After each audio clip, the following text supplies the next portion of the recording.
Hey everybody, welcome. It's Late Night Gaming. I'm here. Tonight I'm just gonna go over real quick a deck that I've built. It is for a game that I'm about to play with Descry Gaming. So that's gonna be on his channel, so check it out. But this is gonna be the deck that I will be using. So we'll just pop on down to the table and we'll check it out. So, we are going to be using Jean Grey, the Phoenix. She is a 3 recovery mutant psionic on her alter ego side. She has a setup where you put your Phoenix Force upgrade into play, restrained side face up, place 4 power counters on it. So this is the Phoenix Force. It has a restrained, it's a permanent. It says you gain the restrained trait and force response after the last power counter is removed from here. Flip this card. And when you flip the card, it goes to the unleashed side. And on the unleashed side, it says permanent. You gain the unleashed trait. Phoenix gains, Phoenix gets -2 thwart and +2 attack. So what that means, so it says force response also. After a power counter is placed here, if there are 4 or more power counters here, flip this card. So she utilizes these power counters as resources on her hero side. She also has a response on her alter ego side, before we get to the hero side, that after you make a basic recovery, you place 1 power counter on Phoenix Force. So if she goes on her alter ego and she recovers, you have the option of putting a power counter on the Phoenix Force on either side. You can always put counters on either side. It doesn't matter. The Phoenix Force is the Phoenix Force. But on her Phoenix side, she has a 3 thwart, 1 attack, 2 defense. She has 9 hit points and a hand size of 5. On her alter ego side, she has a hand size of 6. Same 9 hit points. And she has a psionic bond. She has a hero resource. Remove 1 power counter from Phoenix Force. Generate a wild resource. Limit once per phase. So that's in the hero phase or the villain phase. She can do 1 power counter off to gain a resource, a wild resource to use for whatever it is she needs to use it for. So once she removes all 4 counters, this flips to the Phoenix Force Unleashed, when she will lose her 3 thwart and it will go down to 1, and her attack will go from 1 to 3. So it kind of flip-flops, depending on which side that she's on. But that's not all. In her deck, in her kit, she has lots of cards that interact with being on the unleashed side versus the restrained side. And that's because when she's restrained, she's holding back her powers. She's keeping them at bay, because when she's unleashed, bad things can happen. And so we'll just get right into the deck that I am constructing for her, and we'll go into why it is we're using what we're using and how they interact with each other, right? All right. So first off, we'll go with our resources. We have our basic resources: energy, genius, and strength. We're also bringing along 2 passion for justice. Now, there's only 5 resource cards here, right? And the passion for justice is an interrupt when you spend this card to play a thwart event. That event removes 1 additional threat. So it's going to help us remove more threat when we use it for our thwart events. The reason why there's only 5 resource cards here is because she has the Phoenix Force that has those resources on it that she can use throughout the game, and she constantly replenishes. So I didn't see a need to put more than just 5 resources in there. So we'll set those aside. We'll go right into the allies. So we have, starting off with Bishop. He's a new ally that came with the Gambit Hero Pack. He is a 3-cost ally, 2 thwart, 0 attack. He gets 1 consequential for thwarting. He gets 2 consequential for attacking. Now it's a star attack, so it's a 0 attack with a star, and he has 3 health. His response is, after an enemy attacks you, place 1 energy counter here. Now, that's not just the villain. That is all enemies. So, minions and villains, doesn't matter. Whenever Phoenix is attacked, that's the you that it's talking about.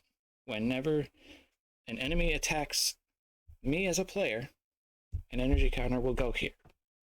So that means that if there's 2 minions out attacking, as well as the villain attacking, he's getting 3 counters in that one turn. Pretty nice. And with that, he has an interrupt. When Bishop attacks, remove each energy counter from him. So you remove all the energy counters from him. For each energy counter discarded this way, he gets +2 attack for this attack to a maximum of +6 attack. So you use him to thwart.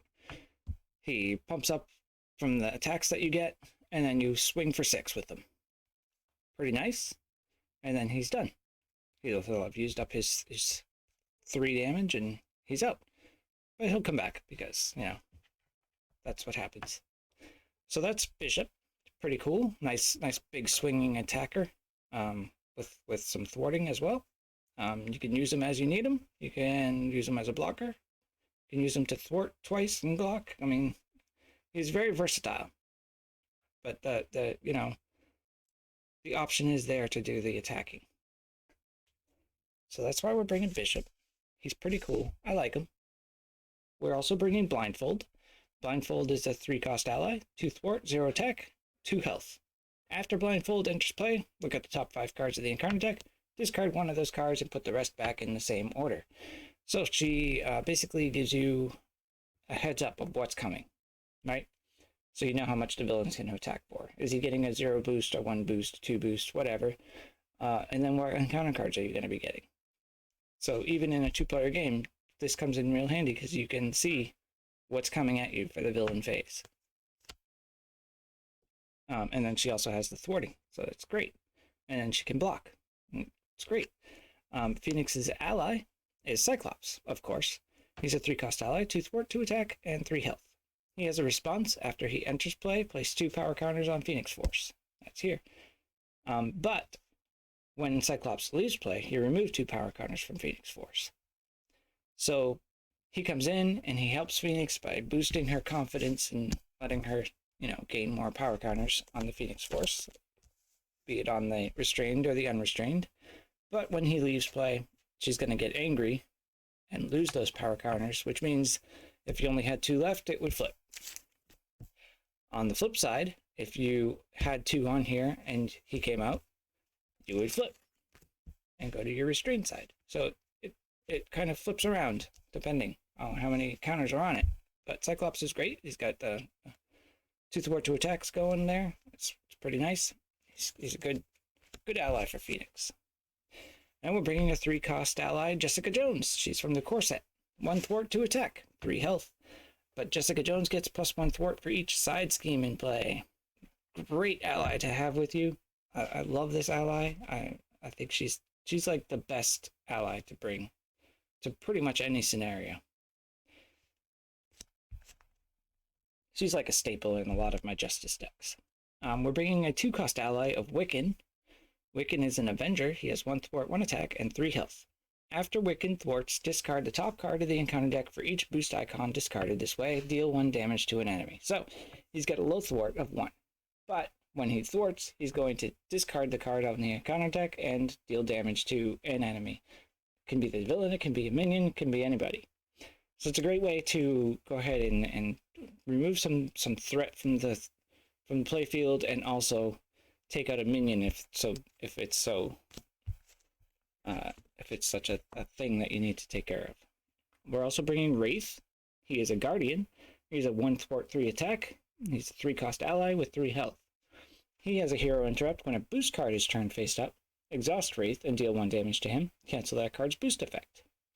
So he's like a stick around, I'm going to take care of these boost effect cards that come out. And there's a lot of boost effect cards, so he's really cool to have once you get him out there. You can stick around, you just don't use him for anything other than taking care of those boost effects.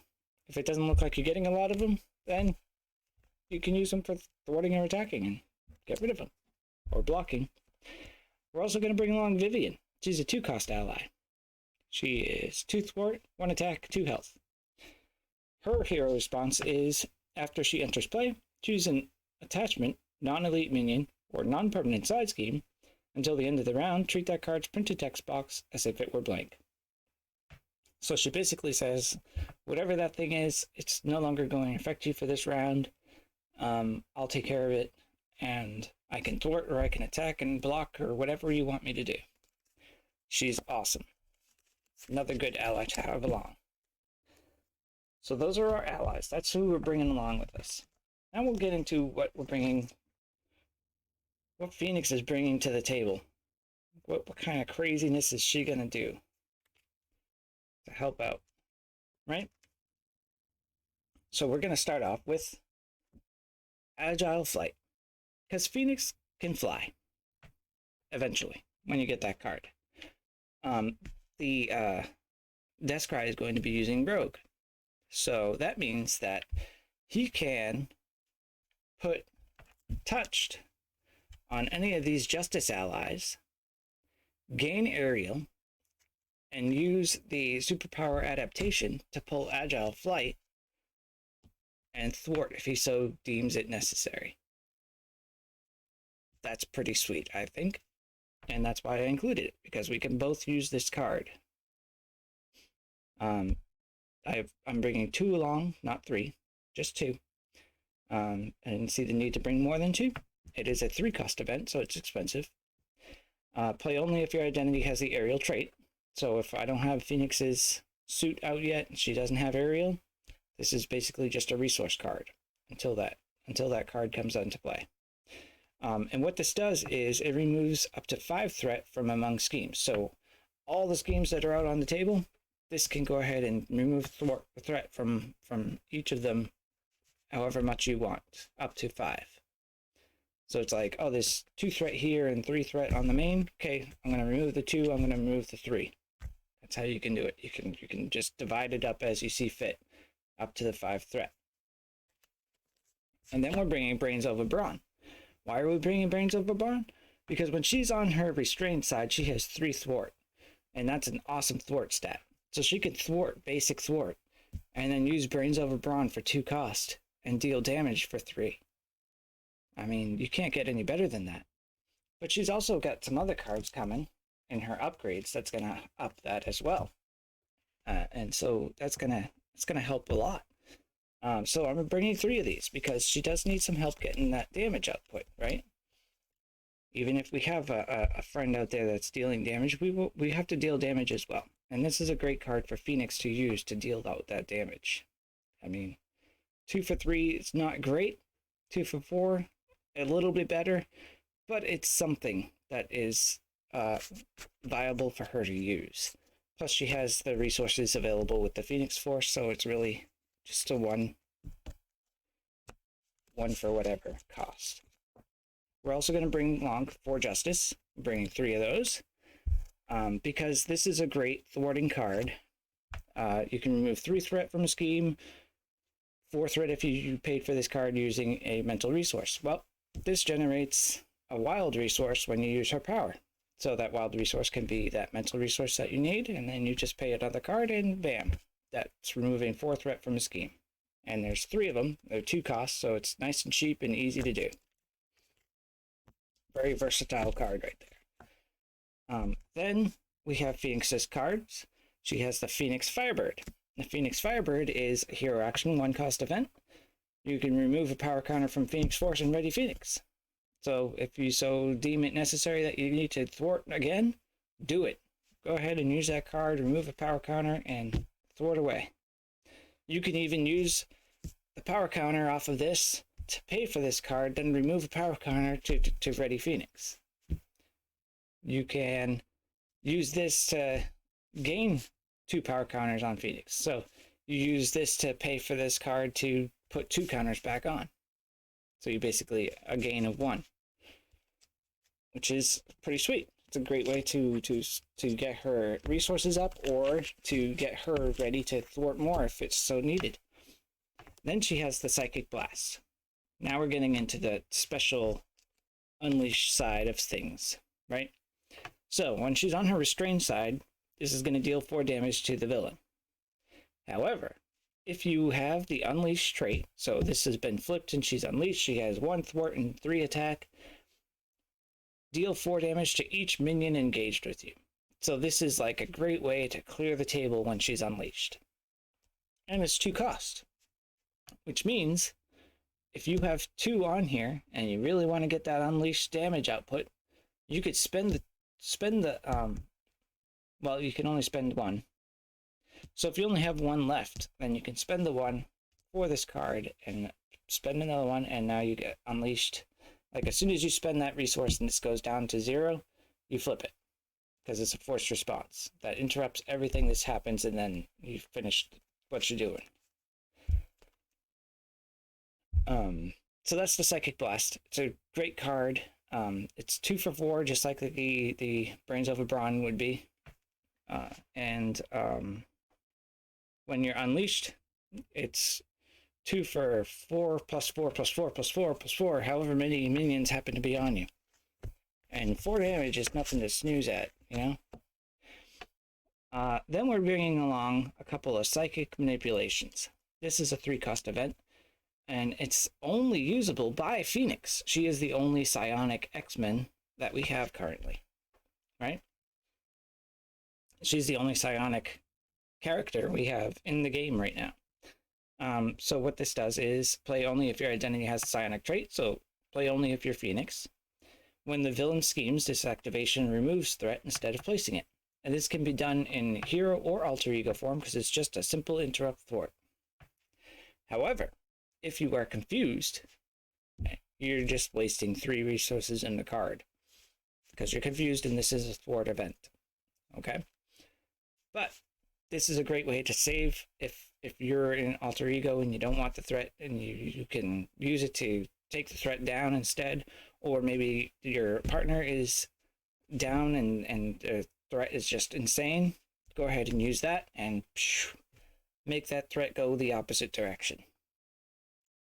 Super cool how you can do that with that card. It's worth the 3 when it's like a heavy scheme that you haven't gotten to do anything with, but you have that card. So then we have the Telekinetic Attack. It's another Phoenix hero card. That one is hero action, deal 7 damage to an enemy. Any enemy, doesn't matter. But if you're unleashed, the attack deals 2 additional damage and gains overkill. So now you can smash that 2 health minion with overkill and deal 7 to the villain. Pretty sweet. That's also a 3-cost event because it's such a high damage output from it. And there are 2 of those. And finally, we have 2 Telepathic Trickeries. Remove 4 threat from a scheme. Again, if you're unleashed, you could stun and confuse an enemy. So she has stun and confuse in her kit off of just this single 2-cost card if she's unleashed. So she can do a lot of things when she's unleashed with her events. And it's really, really cool how she can play those as in that way. We have a couple of supports that we're going to bring along. The first one that we're bringing is Team Building Exercise. Because we have Ariel, and we have Psionic, and Psionic, and Psionic, and Psionic. And then we also have X-Men, and X-Men, and X-Men. So that's all those cards that this can help reduce the cost of. That's a lot of cards. This guy is vital. So that's like her resource generator. You can use that and basically pay for a whole bunch of the cards that are in here. That is awesome. So that's the purpose behind Team Building Exercise, and it's a great inclusion for a Phoenix deck. And then we have Phoenix's White Hot Rune. This is an alter ego action, so you go alter ego, you spend 3 to do the super thwart, and then you go ahead and use this to place a counter on the Phoenix Force or heal 2 damage from Jean Grey. So she has in-kit, heal, or resource generation. That's pretty sweet. Okay. Now we're going to get into our pile of upgrades. Remember how I said that she was going to have 4th thwart? That's why. Heroic Intuition. It is a 2-cost upgrade. You put it out, your hero gets +1 thwart. So she will have 4 thwart once this comes into play. That's awesome. We're also going to bring the Mental Paralysis because it's her card and it's supposed to be there. What this does is you attach it to a non-elite minion. The attached minion can't activate. Okay.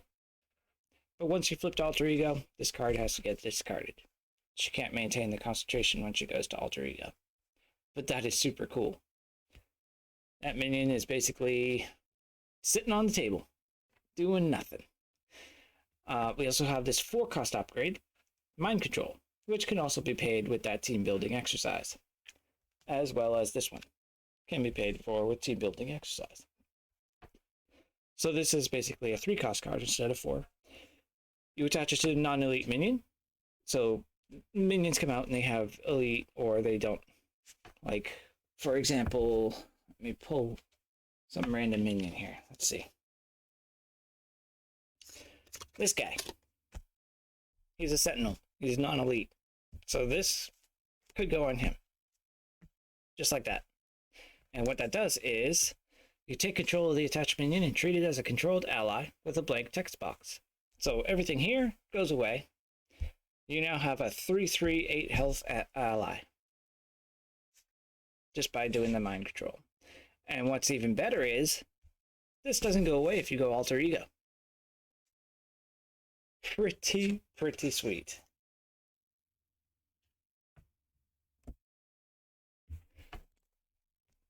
Okay. And then so his thwart is equal to his printed scheme. And it takes 1 consequential damage after it thwarts or attacks. So it's basically just makes a minion an ally instead. But it cannot be an elite minion. We're bringing Overwatch, because who doesn't want an Overwatch? So what that does is any amount of threat removed from the attached scheme, you can now discard, and remove the same amount from another scheme. That's awesome. With her high thwart of 4, and the For Justice, and the numerous other cards that she's using, this will be another way of getting those to fire off twice. She has the Phoenix suit. This is how she gets her aerial. It is a 2-cost upgrade. When you have the Restrain trait, you gain Steady. So when she's like this, it takes 2 status cards in order to make her stunned or confused. When she's unleashed, she gets to have Retaliate 1. So when she's attacked, she damages back. Unless the attacker has ranged. Then we have the 3-cost upgrade, Rise from the Ashes. This card is bonkers. When you would be defeated, remove this card from the game. Okay, so it's a 3-cost upgrade. It's only going to get to be used once. Ready your identity. Okay. Restore it to its printed hit point value instead. What? That's right. You're about to die, but you have this on the table. Get rid of this card. You get to come back full health. But remove each power counter from the Phoenix Force. So whatever counters you have on this guy, they're gone. So if you were restrained, you're now unleashed. If you're unleashed, you're still unleashed. But that card is awesome. Yes, it'll go away when you use it, but what an awesome thing. You get to be full health when that goes away. All right, we're also bringing 2 skilled investigators because we're doing a 2-player game. So she gets 1, the other person gets the other. We use thwart side schemes and draw cards. Skilled investigators, awesome. Then we have the Telekinetic Shield. It's a 2-cost upgrade. That is also psionic, which means it can also be used with the team building exercise. And that is when attached character. So you attach it to any character. You attach to a friendly character. So yourself, an ally, your friend. Doesn't matter. Anybody who has this attached to them will get this benefit. Forced Interrupt. So it's like the energy shield, energy barrier card that, you know, is the one that keeps 6 damage from getting to you, and then you discard it. But this one is different. When attached character would take damage from an enemy attack, place that damage here instead. Then, if there is at least 5 damage here, discard Telekinetic Shield. So if you have this out, and you get hit for 8 damage, 8 damage goes on the shield. Now you have at least 5, and you discard the shield. If you hit for 3 damage goes on the shield. It stays in play because there's still two more damage that can be dealt before this shield will go away. That's awesome. And then we finally are going to bring along Under Surveillance. 2-cost upgrade attached to the main scheme. You can only have a max of 1 per scheme. So you can only attach the 1 to the main scheme the one time. And then once it goes away, you can attach it again later. And what that does is it increases the threat value, the target threat value of the attached scheme by 4. So if, say this was the main scheme, it's at 6, throw this on there, now it's at 10. When that reaches 10, that's when the scheme is going to flip. Instead of when it reaches 6, that's when it's going to flip. That's how that works. And it's super cool to have. It's a lifesaver. And that's the deck. That's what we're bringing. That's how we're going to use Phoenix. She's going to be the master thwarter. And she's going to have all of her friends doing the stuff.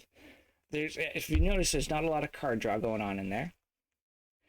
But that's okay. Because she's going to, she's got her Phoenix Force. She's got her ways of getting the cards out and into play. And it's going to be great. I'm really looking forward to using it. I haven't gotten to play Phoenix a lot, and I really think that she's going to shine in a multiplayer. And I think that she's going to shine even more doing a multiplayer alongside Rogue, because Rogue can attach her touch to Phoenix, and now she's a psionic. And she's stalwart, and she gets to be unleashed when Phoenix is unleashed, because that's a trait also. And she'll be restrained when Phoenix is restrained if she attaches it while she is restrained. Like, whatever happens with Phoenix will happen to Rogue if the touch is attached to her. If Phoenix has her Phoenix suit out and she has Aerial, well, now Rogue has Stalwart and Aerial, and then like it's crazy. And then also, what was that other one? It's an upgrade, right? Yeah, the Phoenix suit. If she's like it's crazy what can happen if Rogue attaches to Phoenix, okay?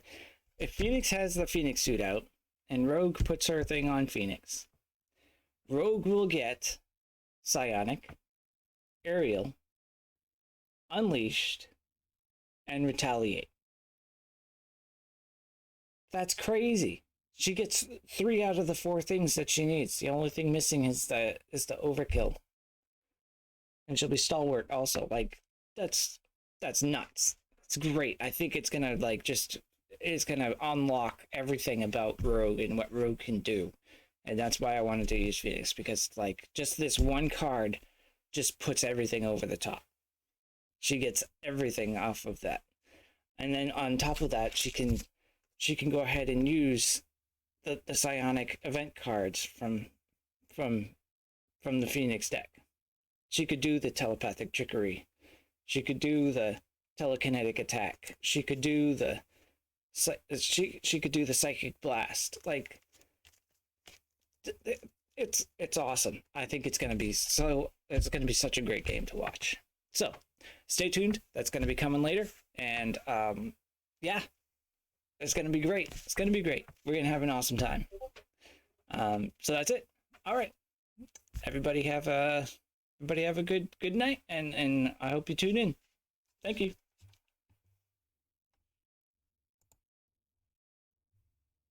Oh yeah, and like and subscribe, do the stuff, the usual.